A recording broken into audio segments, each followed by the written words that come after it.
continues over whether to allow permitless concealed carry of a handgun in Nebraska. This time, disagreements in the same region in Omaha. Our Bella Caracta brings us this story.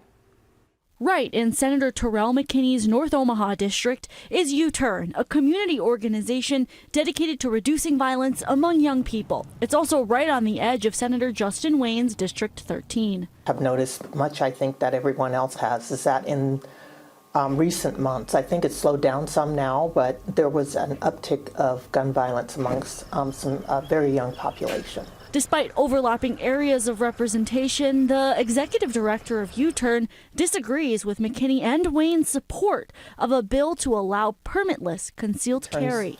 The reason we're here is to try to get our young people not to carry a firearm. We're trying to tell people not to carry weapons, whether it be concealed or not. This law goes in the face of that very message. Earlier this month, McKinney and Wayne voted to advance LB 77 in the legislative process. On the Unicam floor, Wayne argued that local Omaha gun ordinances are used as a justification to target black and brown kids during traffic stops. A police officer testifies last year on this same bill that they use this to bump up kids. They're not talking about bumping up kids in Bennington.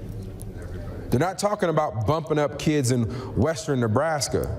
They're talking about bumping up minority kids in Omaha. LB 77, introduced by Senator Tom Brewer of Gordon, would do away with that local level control. On your side in Omaha, Bella Caracta, 6 News.